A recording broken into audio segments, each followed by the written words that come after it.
प्रेम से बोलिए सियावर रामचंद्र की जय।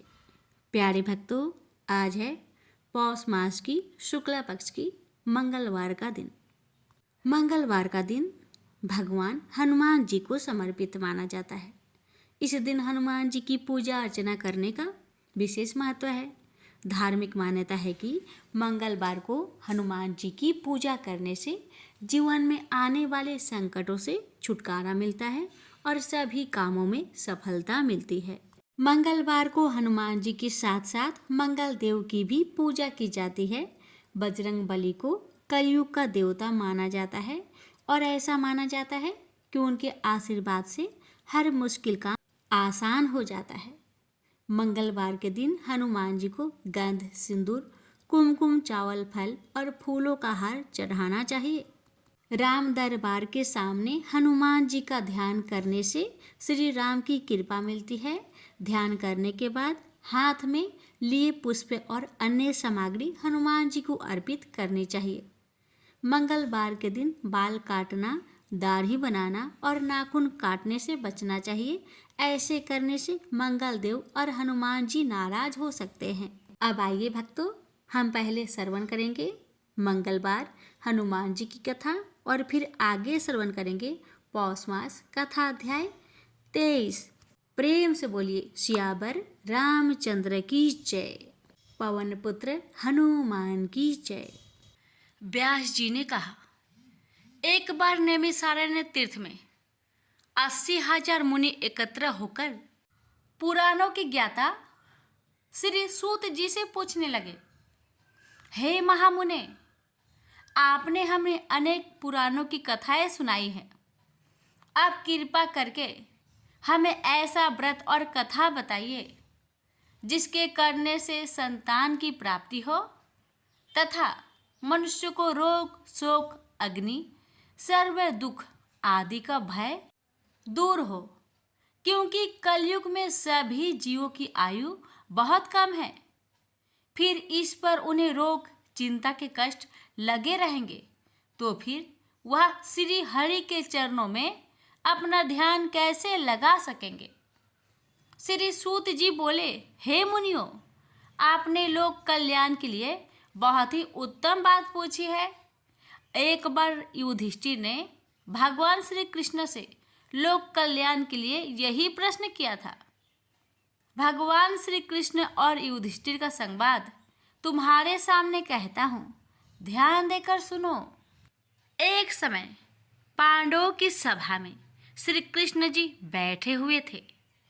तब युधिष्ठिर ने भगवान श्री कृष्ण से प्रश्न किया, हे प्रभु, नंद नंदन, गोविंद, आपने मेरे लिए अनेकों कथाएं सुनाई हैं। आज आप कृपा करके ऐसा व्रत या कथा सुनाइए जिसके करने से मनुष्य को रोग, चिंता का भय समाप्त हो और उसको पुत्र की प्राप्ति हो। हे प्रभु, बिना पुत्र के जीवन व्यर्थ है। पुत्र के बिना मनुष्य नरकगामी होता है। पुत्र के बिना मनुष्य पितृ ऋण से छुटकारा नहीं पा सकता और ना ही उसका पुण्यक नामक नरक से उद्धार हो सकता है। अतः पुत्रदायक व्रत बतलाइए। श्री कृष्ण भगवान बोले, हे राजन, मैं एक प्राचीन इतिहास सुनाता हूँ, आप उसे ध्यान पूर्वक सुनो। कुंडलपुर नामक एक नगर था। उसमें नंदा नामक एक ब्राह्मण रहता था। भगवान की कृपा से उसके पास सब कुछ था, फिर भी वह दुखी था। उसका कारण यह था कि ब्राह्मण की स्त्री सुनंदा की कोई संतान न थे। सुनंदा पतिव्रता थी, भक्ति पूर्वक श्री हनुमान जी की आराधना करती थी। मंगलवार के दिन व्रत करके अंत में भोजन बनाकर हनुमान जी का भोग लगाने के बाद स्वयं भोजन करती थी। एक बार मंगलवार के दिन ब्राह्मणी गृह कार्य की अधिकता के कारण हनुमान जी को भोग ना लगा सके, तो इस पर उसे बहुत दुख हुआ। उसने कुछ भी नहीं खाया और अपने मन में प्रण किया कि अब तो अगले मंगलवार को ही हनुमान जी का भोग लगाकर अन्न जल ग्रहण करूंगी। ब्राह्मणी सुनंदा प्रतिदिन भोजन बनाती, श्रद्धापूर्वक पति को खिलाती, परंतु स्वयं भोजन नहीं करती और मन ही मन श्री हनुमान जी की आराधना करती। इसी प्रकार 6 दिन गुजर गए और ब्राह्मणी सुनंदा अपने निश्चय के अनुसार भूखी प्यासी निराहार रही। अगले मंगलवार को ब्राह्मणी सुनंदा प्रातः काल ही बेहोश होकर गिर पड़ी।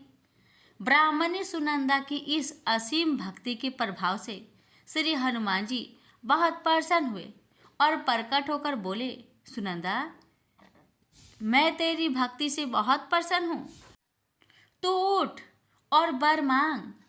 सुनंदा अपने आराध्य देव श्री हनुमान जी को देखकर आनंद की अधिकता से विह्वल हो श्री हनुमान जी के चरणों में गिरकर बोली, हे प्रभु, मेरे कोई संतान नहीं है, कृपा करके मुझे संतान प्राप्ति का आशीर्वाद दे, आपकी अति कृपा होगी। श्री महावीर जी बोले, तेरी इच्छा पूर्ण होगी, तेरे एक कन्या पैदा होगी, उसके अष्टांग प्रतिदिन सोना दिया करेंगे। इस प्रकार कहकर श्री महावीर जी अंतर्ध्यान हो गए। ब्राह्मणी सुनंदा बहुत हर्षित हुई और सभी समाचार अपने पति से कहा। ब्राह्मण देव कन्या का वरदान सुनकर कुछ दुखी हुआ, परंतु सोना मिलने की बात सुनी तो बहुत प्रसन्न हुआ। विचार किया कि ऐसी कन्या के साथ मेरी निर्धनता भी समाप्त हो जाएगी। श्री हनुमान जी की कृपा से वह ब्राह्मणी गर्भवती हुई और 10वें महीने में उसे बहुत ही सुंदर पुत्री प्राप्त हुई। यह बच्ची अपने पिता के घर में ठीक उसी तरह बढ़ने लगी जिस प्रकार शुक्ला पक्ष की चंद्रमा बढ़ता है। 10वें दिन ब्राह्मण ने उस बालिका का नामकरण संस्कार कराया। उसके कुल पुरोहित ने उस बालिका का नाम रत्नावली रखा, क्योंकि यह कन्या सोना प्रदान किया करती थी। इस कन्या ने पूर्व जन्म में बड़े ही विधान से मंगल देव का व्रत किया था। रत्नावली का अष्टांग बहुत सा सोना देता था। उस सोने से नंदा ब्राह्मण बहुत ही धनवान हो गया। अब ब्राह्मणी भी बहुत अभिमानी करने लगी। समय बीतता रहा। अब रत्नावली 10 वर्ष की हो चुकी। एक दिन जब नंदा ब्राह्मण प्रसन्नचित्त था, तब सुनंदा ने अपने पति से कहा, मेरी पुत्री रत्नावली विवाह की योग हो गई है, अतः आप कोई सुंदर तथा योग वर देकर इसका विवाह कर दे।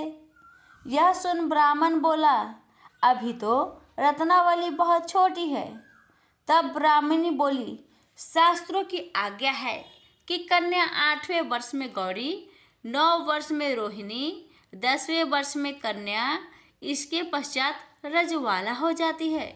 गौरी के दान से पाताल लोक की प्राप्ति होती है। रोहिणी के दान से वैकुंठ लोक की प्राप्ति होती है। कन्या के दान से इंद्रलोक में सुखों की प्राप्ति होती है। अगर हे पतिदेव रजवाला का दान किया जाता है तो घोर नरक की प्राप्ति होती है। इस पर ब्राह्मण बोला, अभी तो रत्नावली मात्र 10 ही वर्ष की है और मैंने तो 16-16 साल की कन्याओं का विवाह कराए हैं, अभी जल्दी क्या है। तब ब्राह्मणी सुनंदा बोली, आपको तो लोभ अधिक हो गया है। शास्त्रों में कहा गया है कि माता पिता और बड़ा भाई रजवाला कन्या को देखते हैं तो वह अवश्य नरकगामी होते हैं। तब ब्राह्मण बोला, अच्छी बात है, कल मैं अवश्य ही योग वर की तलाश में अपना दूत भेजूंगा। दूसरे दिन ब्राह्मण ने अपने दूत को बुलाया और आज्ञा दी कि जैसी सुंदर मेरी कन्या है वैसा ही सुंदर वर उसके लिए तलाश करो। दूत अपने स्वामी की आज्ञा पाकर निकल पड़ा। पंपई नगर में उसने एक सुंदर लड़के को देखा। यह बालक एक ब्राह्मण परिवार का बहुत गुणवान पुत्र था। इसका नाम सोमेश्वर था। दूत ने इस सुंदर व गुणवान ब्राह्मण पुत्र के बारे में अपने स्वामी को पूर्ण विवरण दिया। ब्राह्मण नंदा को भी सोमेश्वर अच्छा लगा और फिर शुभ मुहूर्त में विधि पूर्वक कन्यादान करके ब्राह्मण ब्राह्मणी संतुष्ट हुए। परंतु ब्राह्मण के मन तो लोभ समाया हुआ था। उसने कन्यादान तो कर दिया था, पर वह बहुत खिन्न भी था। उसने विचार किया कि रत्नावली तो अब चली जाएगी और मुझे इससे जो सोना मिलता था वह अब मिलेगा नहीं। मेरे पास जो धन था कुछ तो इसके विवाह में खर्च हो गया और जो शेष बचा है वह भी कुछ दिनों के पश्चात समाप्त हो जाएगा। मैंने तो इसका विवाह करके बहुत बड़ी भूल कर दी है। अब कोई ऐसा उपाय हो कि रत्नावली मेरे घर में ही बनी रहे, अपनी ससुराल ना जावे। लोभ रूपी राक्षस ब्राह्मण के मस्तिष्क पर छाता जा रहा था। रात भर अपनी सैया पर बेचैनी से करवटें बदलते बदलते उसने एक बहुत ही क्रूर निर्णय लिया। उसने विचार किया कि जब रत्नावली को लेकर उसका पति सोमेश्वर अपने घर के लिए जाएगा तो वह मार्ग में छिपकर सोमेश्वर का वध कर देगा और अपनी लड़की को अपने घर ले आएगा, जिससे नियमित रूप से उसे सोना भी मिलता रहेगा और समाज का कोई मनुष्य उसे दोष भी नहीं दे सकेगा। प्रातःकाल हुआ तो नंदा और सुनंदा ने अपने जामाई तथा लड़की को बहुत सारा धन देकर विदा किया। सोमेश्वर अपनी पत्नी रत्नावली को लेकर ससुराल से अपने घर की तरफ चल दिया। ब्राह्मण नंदा महालोभ के वशीभूत हो अपने मति खो चुका था। पाप पुण्य को उसे विचार न रहा था। अपने भयानक व क्रूर निर्णय को कार्य रूप देने के लिए उसने अपने दूत को मार्ग में अपने जामाई का वध करने के लिए भेज दिया था, ताकि रत्नावली से प्राप्त होने वाला सोना उसे हमेशा मिलता रहे और वो कभी निर्धन ना हो। ब्राह्मण के दूत ने अपने स्वामी की आज्ञा का पालन करते हुए उसके जामाई सोमेश्वर का मार्ग में ही वध कर दिया। समाचार प्राप्त कर ब्राह्मण नंदा मार्ग में पहुंचा और रुदन करती अपनी पुत्री रत्नावली से बोला, हे पुत्री, मार्ग में लुटेरों ने तेरे पति का वध कर दिया है। भगवान की इच्छा के आगे किसी का कोई बस नहीं चलता है। अब तू घर चल, वहां पर ही रहकर शेष जीवन व्यतीत करना। जो भाग्य में लिखा है वही होगा। अपने पति की अकाल मृत्यु से रत्नावली बहुत दुखी हुई। करुण क्रंदन व रुदन करते हुए अपने पिता से बोली, हे पिताजी, इस संसार में जिस स्त्री का पति नहीं है उसका जीना व्यर्थ है। मैं अपने पति के साथ ही अपने शरीर को जला दूंगी और सती होकर अपने इस जन्म को माता पिता के नाम को तथा सास ससुर के यश को सार्थक करूंगी। ब्राह्मण नंदा अपनी पुत्री रत्नावली के वचनों को सुनकर बहुत दुखी हुआ। विचार करने लगा, मैंने व्यर्थ ही जामाई वध का पाप अपने सिर लिया। रत्नावली तो उसके पीछे अपने प्राण तक देने को तैयार हो। मेरा तो दोनों तरफ से मरण हो गया। धन तो अब मिलेगा नहीं। जामाई वध के पाप के फलस्वरूप यम यातना भी भुगतनी पड़ेगी। यह सोचकर वह बहुत खिन्न हुआ। सोमेश्वर की चिता बनाई गई। रत्नावली सती होने की इच्छा से अपने पति का सिर अपनी गोद में रखकर चिता में बैठ गई।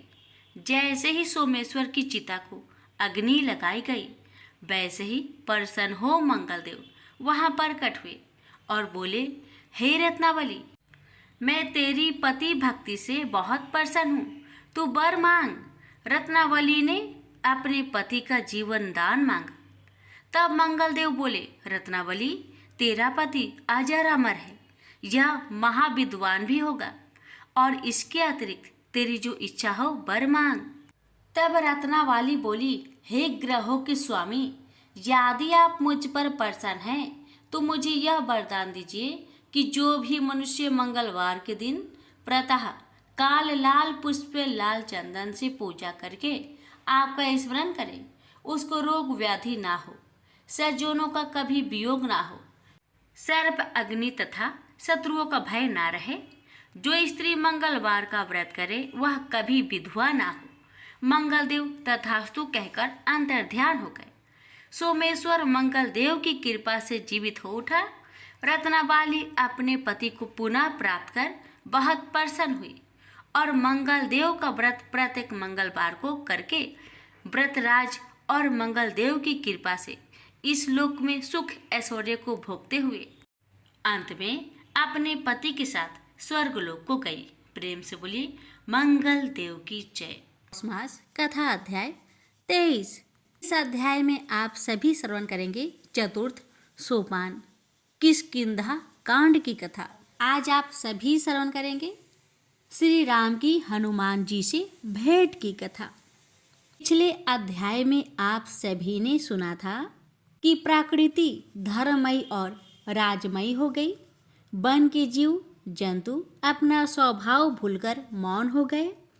अब सुनेंगे आगे की कथा। किष्किंधा पर्वत की शैल श्रृंखला में प्रकृति ने अपनी समस्त सुंदरता उड़ेल दी थी। यह धरती का स्वर्ग है।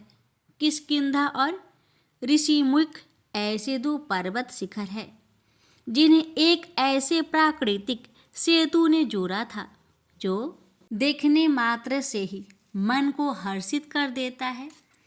किष्किंधा पर्वत पर पंपापुर नगरी बसी थी जिस पर वनराज बलि की राजधानी थी। यहाँ पर वह असंख्य वीर बानर और भालुओं के साथ आनंद और अहंकार से रहता था। वहीं ऋषिमुख पर्वत पर बाली का छोटा भाई सुग्रीव बाली के भय से अपने कुछ विश्वास पात्र साथियों के साथ जीवन व्यतीत कर रहा था। दोनों भाइयों में भारी मनमुटाव था और बाली सुग्रीव के प्राण लेना चाहता था। ऋषिमुख पर्वत पर सुग्रीव सुरक्षित था क्योंकि एक मुनि के श्राप के कारण बाली वहां नहीं जा सकता था। सुग्रीव का बल हनुमान थे, केसरी नंदन महाबली हनुमान, जिन्होंने बालपन से ही अपने बल पराक्रम से संसार को परिचित करा दिया। सुग्रीव के सहायक ऋछराज जामवंत थे जिनके बल को देवता भी शीश झुकाते थे। फिर भी सुग्रीव निर्भय नहीं थे। उसने पर्वत की टल हाथी में दो धनुधर तपस्वियों को देखा था तो वह शंकित हो गया। बाली स्वयं न आ सकता, किसी को भेज तो सकता था। वे दोनों तपस्वी उसे बाली के भेजे हुए प्रतीत होते थे। उसने हनुमान को उनका भेद लाने के लिए भेजा। महावीर हनुमान ने ब्राह्मण का भेष धारण किया और क्षण भर में उस मनोहर युगल मूर्ति के सामने आकर खड़े हो गए। दोनों ने ब्राह्मण को सामने देखकर आदर प्रणाम किया। हनुमान तो उनका रूप देखकर अपनी शुद्ध बुद्ध भूल गए। यही तो उनके आराध्य और स्वामी प्रभु श्री राम है, जिन चराचर के स्वामी की सेवा के लिए उन्होंने व्रत लिया था। वे आज उनके सम्मुख थे। फिर भी उन्होंने विनयी स्वर में परिचय पूछा। श्री राम ने मुस्कुराकर अपना परिचय दिया और उनसे भी उनका परिचय पूछा। जानते हैं, फिर भी पूछते हैं। जानते हैं कि वे पवन पुत्र हनुमान हैं, जो बालपन में सूर्य को फल समझकर निगल गए थे, जिन्होंने इंद्र का अभिमान तोड़ा था, जिन्होंने कितने ही राक्षसों का वध किया। गुरुजन और माताओं ने उनके पराक्रम की अनेक अद्भुत कथाएं सुनाई थी। हनुमान अपने वास्तविक रूप में आ गए और प्रभु के चरणों में गिर गए। श्री राम ने उन्हें उठाकर अपने हृदय से लगा लिया। राक्षसों के विनाश हेतु भक्त और भगवान का मिलन हो गया। देवता हर्षित हो रहे थे। जगत कल्याण के लिए एक और महत्वपूर्ण चरण पूरा हो गया था। अब दशानन का कुल सहित विनाश होगा और संतजन निर्भय होंगे। श्री राम और हनुमान का मिलन इसका संकेत था। श्री राम ने अपने परम भक्त से उनके निवास और पंपापुर के विषय में पूछा। हनुमान ने विनय पूर्वक बताया। पंपापुर का वानर राज बाली अपने भाई सुग्रीव का शत्रु है और सुग्रीव उसके भय से ऋषिमुख पर्वत पर रहते हैं। मन से प्रभु के दास सुग्रीव को प्रभु का ही आश्रय है। आज उनकी मित्रता स्वीकार करके उन्हें कृतार्थ करे। श्री राम ने हनुमान को रावण द्वारा सीता हरण की बात बताई तो हनुमान विकल हो उठे। हे नाथ, रावण की लंका कहाँ है और सीता जी कहाँ हैं? इसकी खोज करनी होगी। वन राज सुग्रीव इससे निश्चय ही आपके सहायक होंगे। बाली उन्हें अंत्यंत त्रास दे रहा है। आज उन्हें निर्भय कर दे तो वे सीता जी की खोज में असंख्य वानरों को सभी दिशाओं में भेज देंगे। श्री राम ने हनुमान जी की बात मान ली और वे सुग्रीव के पास आए। परिचय पाकर सुग्रीव भाव विभोर हो गया। दंडकारण्य में खर दूषण के सेना सहित विनाश की घटना पंछियों द्वारा उस तक भी पहुंच गई थी। उसने मन में विचार किया कि ये वही श्री राम है तो मेरा कल्याण हो गया। सुग्रीव श्री राम के चरणों में गिर गया तो प्रभु ने उसे हृदय से लगाकर निकट बैठाया। फिर बाली से उसकी शत्रुता के विषय में पूछा। सुग्रीव बताने लगा, कभी मैं अपने भाई को प्राणों के समान प्रिय था। बाली अत्यंत बलवान है, उसने रावण को भी परास्त किया था।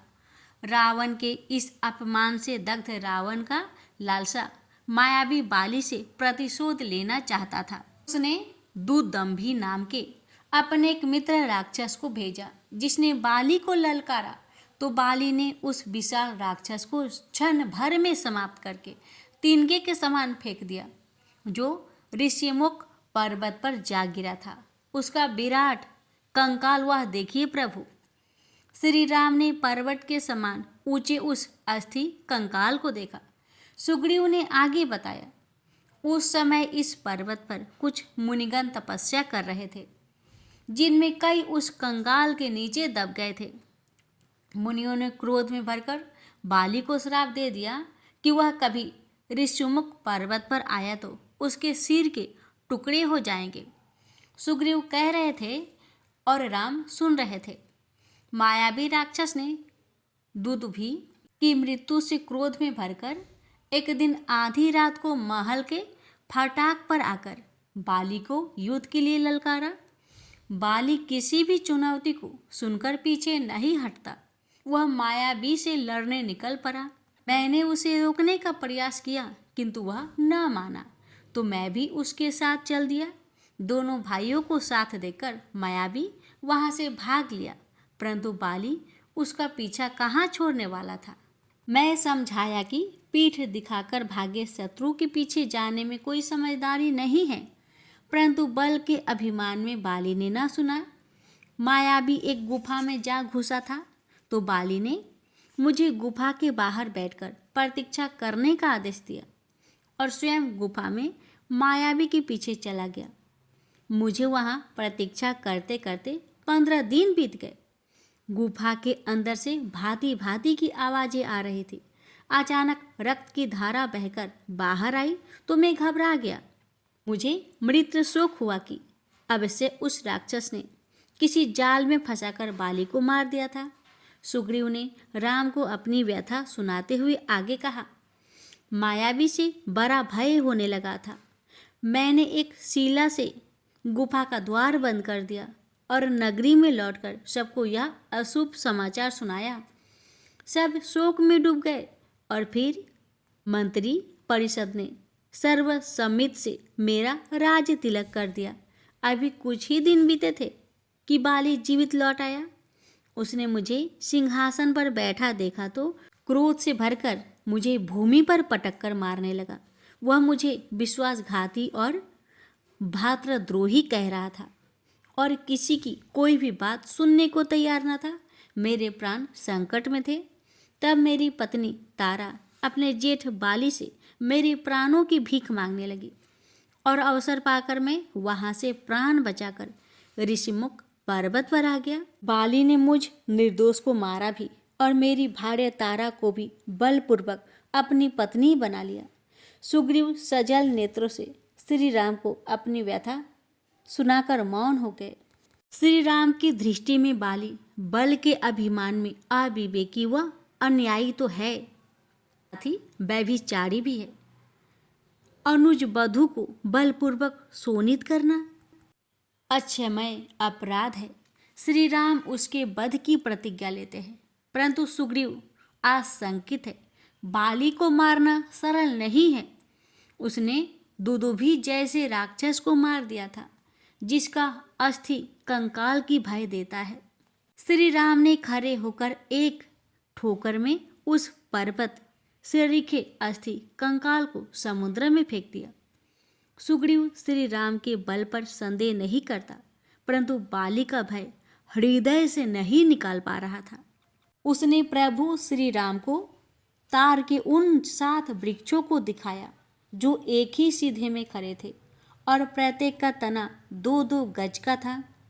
सुग्रीव ने कहा, बाली का वध वही कर सकता है जो उन 7 तार वृक्षों को एक ही बार में काट सके। श्री राम ने ये भी कर दिखाया। अब सुग्रीव का संचय मिट गया और श्री राम निश्चय ही उसे निर्भय कर देंगे। यह सोचकर ही वह प्रभु के चरणों में से लिपट गया। हनुमान ने सुग्रीव से कहा, मित्र को मित्र का सहायता होना चाहिए और प्रभु ने इसका प्रमाण दे दिया है। अतः अब आपको भी मित्र धर्म निभाने को तत्पर होना चाहिए। हनुमान ने प्रभु श्री राम की व्यथा से सुग्रीव को अवगत कराया तो उसने मन, वचन और कर्म से उनकी सहायता करने का संकल्प लिया। साथ ही उसने प्रभु को कुछ आभूषण भी दिखाए जो कुछ दिन पहले आकाश से गिरे थे। ये सीता जी के आभूषण थे। श्री राम ने आभूषणों को देखकर हृदय से लगा लिया। उनकी विकलता बढ़ गई। सीता जी ने अपने खोज चिन्ह छोड़े थे जो थोड़ी सांत्वना प्रदान करते थे कि वे सही दिशा में जा रहे हैं। श्री राम के निर्देश पर सुग्रीव साहस से भरकर महल के फाटक पर पहुंचा और बाली को ललकारा। उसकी ललकार सुनकर बाली क्रोध में भरकर बाहर आया और दोनों भाइयों में द्वंद्व युद्ध शुरू हो गया। सुग्रीव राम बलि के आश्रय होकर उत्साह से लड़ रहा था, परंतु बाली का क्रोध चरम पर था, जैसे वह आज सुग्रीव का अंत कर ही देगा। इधर श्री राम वृक्षों की ओट में बाण साधे खड़े थे। प्रभु असमंजस में थे कि बाण चलाए तो किस पर। बाली और सुग्रीव एक ही रूप थे और मल्ल युद्ध की उलट पुलट में श्री राम को बाली की पहचान नहीं हो रही थी। यदि बाण सुग्रीव को ही जा लगा तो अनर्थ हो जाएगा। इधर सुग्रीव के प्राण अटकने लगे थे। शरीर बाली के प्रहारों से शिथिल हो रहा था और प्रभु की ओर से सहायता में विलंब हो रहा था। अंततः वह प्राण बचाकर भाग लिया। बाली से बचना है तो ऋषि मुख तक पहुंचना होगा। वह प्राणपण से भागकर ऋषि मुख क्षेत्र में आ गया और हांफता हुआ गिर पड़ा। श्री राम ने सुग्रीव के समीप आकर उसके शरीर पर हाथ फिराया तो सारी थकान और पीड़ा छूमंतर हो गई। उसने शिकायती भाव से प्रभु को देखा, मानो कह रहा हो, आप प्रभु आज तो खूब मित्रता निभाई, प्राण ही संकट में डाल दिए थे, सहायता का वचन देकर संहार का प्रबंध करा दिया था। तब श्री राम ने हंसते हुए अपनी दुविधा बताई कि दोनों भाई देखने में एक रूप थे, इस कारण वे बाण नहीं चला पाए। इस बार प्रभु ने सुग्रीव के गले में अपना कंठहार डाल दिया, जो उसके लिए पहचान का चिन्ह था। सुग्रीव का साहस तो नहीं हो रहा था, परंतु प्रभु के अवशासन पर और हनुमान के उत्साह के कारण वह बाली से द्वंद्व युद्ध के लिए पुनः तैयार हो गया। संध्या का समय हो चुका था और बाली विश्राम कर रहा था। तारा उसके पैर दबा रही थी कि कानों में सुग्रीव की ललकार सुनाई पड़ी। बाली ने गरज कर कहा, फिर से आ गया निर्लज, इस बार ऋषि मुख की ओर जाने वाले मार्ग को घेर कर इसका किस्सा खत्म करूंगा। वह उठकर खड़ा हुआ तो तारा ने उसका हाथ पकड़ा, नाथ, वह सुबह पीटकर फिर शाम को आ गया है, तो इसका कोई कारण अवश्य है। उसके पीछे कोई शक्ति कार्य कर रही है। मैंने सुना है कि 2 धनुर्धर आए हैं, कहीं उन्हीं के आश्रय से तो यह अधिक न उछल रहा हो। बाली किसी का भय नहीं मानता। द्वार पर चुनौती देने वाले यदि शिव भी हैं तो भी मैं उनसे दंत युद्ध करने से पीछे नहीं हट सकता। फिर तो तपस्वियों से क्या डरना। वह हाथ छुराकर बाहर आया और कूदकर उस मार्ग को घेर लिया जिससे सुग्रीव कई बार बचकर भागा था। सुग्रीव बाली का मंतव्य समझ गया। आधी शक्ति तो बाली के वरदान से छीन हो गई थी और शेष उसने बचकर भागने का मार्ग बंद करके छीन ली। यदि अब श्री राम की सहायता ना मिली तो श्राद्ध हो गया समझो। अब जो भी हो, नित्य की पीड़ा से तो मुक्ति मिलेगी। यह सोचकर ही सुग्रीव अपनी शक्ति और साहस समेटकर बाली से दंड युद्ध करने लगा। दोनों भाई एक दूसरे पर भीषण प्रहार कर रहे थे। तभी एक सरसराता बाण आया और बाली की छाती विदीर्ण कर गया। वह भूमि पर गिरा। सुग्रीव ने तत्काल उसे बाहों में संभाल लिया। अंततः वह सहोदर ही होता था। इसके बाद श्री राम सामने आए।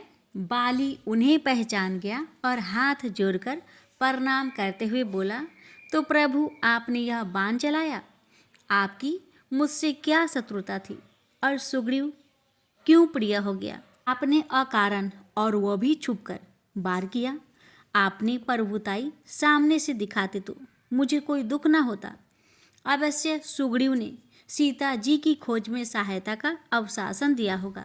हे नाथ, यदि आपने मुझसे कहा होता तो मैं जानकी जी को आदर सहित और उस रावण को पैर पकड़कर घसीटते हुए आपके सामने ले आता।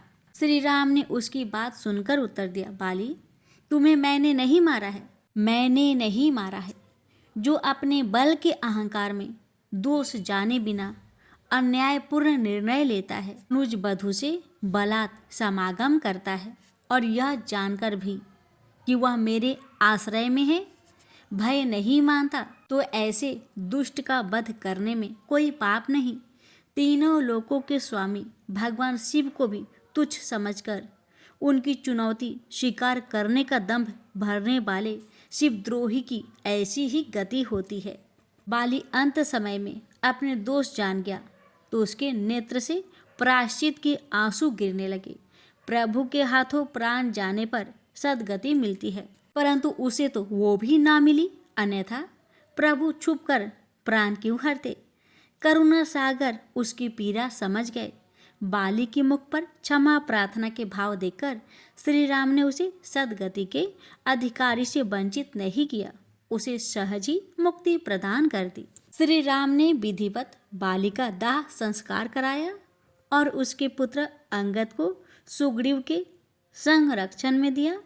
शोकाकुल परिवार को नाना प्रकार के धर्म में उपदेश देकर सांत्वना दी और जीवन मृत्यु का भेद समझाया। श्री राम ने लक्ष्मण को आज्ञा दी कि वह नगर में जाकर सुग्रीव का राज तिलक करे और अंगद को युवराज बनाए। लक्ष्मण ने हनुमान और जामवंत सहित सभी वानर व ऋछ समाज के साथ जाकर श्री राम की आज्ञा का पालन किया। प्रेम से बोलिए सियावर रामचंद्र की जय।